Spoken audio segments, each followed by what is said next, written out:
Okay, I'm here with Marc Morano, is that how you say it? Morano.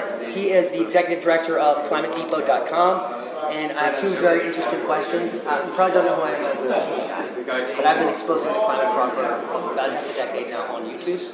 We have a big following, and a lot of our people are interested in what happened at COP23. You compared carbon pricing to the Salem witch trials. Would you care to comment on that? Yeah, well, what they've done here is they're essentially saying that carbon dioxide in the human industry is creating a climate crisis, and they're literally the evidence of what they're doing is exactly what they did in the witch trials. They're accusing industry of causing bad weather. They're accusing you, if you have your air conditioner too cold, of creating crop failures and storms and nasty and extreme weather. It's the exact same thing. In fact, historical. Emily Oster, who I quoted in my first book, actually is a scholar who did peer-reviewed research. Cold periods coincided with huge numbers of witchcraft trials.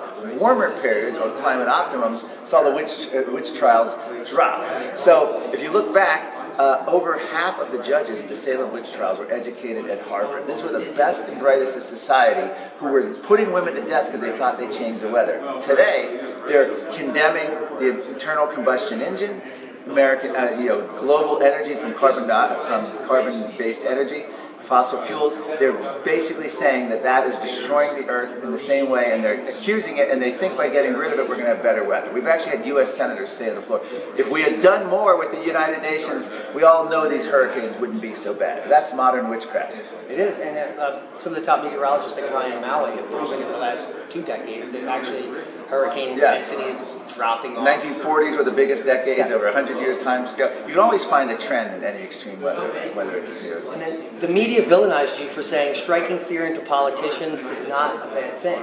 It's not. In fact, I mean, that is what exactly. That's what the public is and for. If you look it up, I got in the same trouble on January 6th. I said, we need to do these kind of, again, not the violence. I said this as it was unfolding, but we need to do the same kind of marching on the CDC headquarters, at public health offices, because until they feel that the public is not going to go along with this, they're going to keep going. These are people that are protected in their office, they're unelected bureaucrats.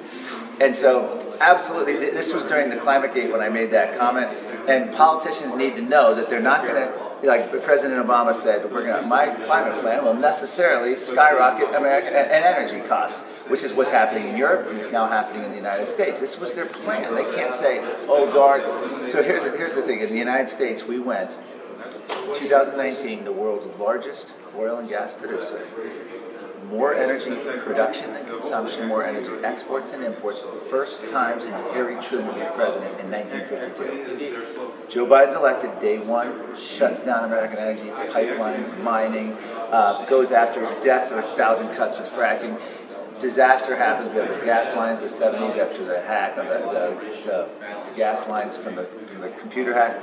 What is he doing now? Begging OPEC to increase oil production. We have Russian oil imports at an 11-year high, could go to an all-time high, and all of the green energy mandates are making us more dependent on China. And John Kerry will say with a straight face, climate is a national security threat. No, climate policy is the greatest national security threat. So we're effed because the unelected bureaucrats saw what they could do with COVID. They can just basically tell you to stay in your home, curfew, no weddings, no funerals, backyard barbecues. If you have one, your neighbors can snitch on you, you'll have your utilities cut off. They want to do the same for climate. Chuck Schumer urging a national climate emergency.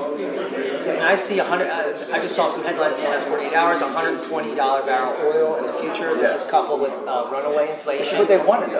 It's not like, oh darn, this is their goal. They want chaos, they want high energy costs, because then they have all these UN summits. I'm going to Scotland in 2 weeks, the UN Climate Summit.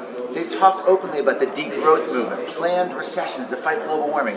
What is a lockdown but a planned recession? What is, a green energy policy except a planned recession? That's what we're facing, and it's exactly, just listen to their words. I always say 2020 was the year conspiracy realities outnumber conspiracy theories, and that's where we're headed. It's incredible, and I'm not optimistic like some people here.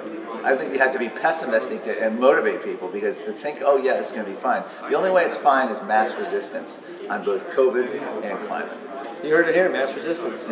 That's it. All right, thank you very much. Pleasure. All right, appreciate it. Awesome. Okay. Appreciate it.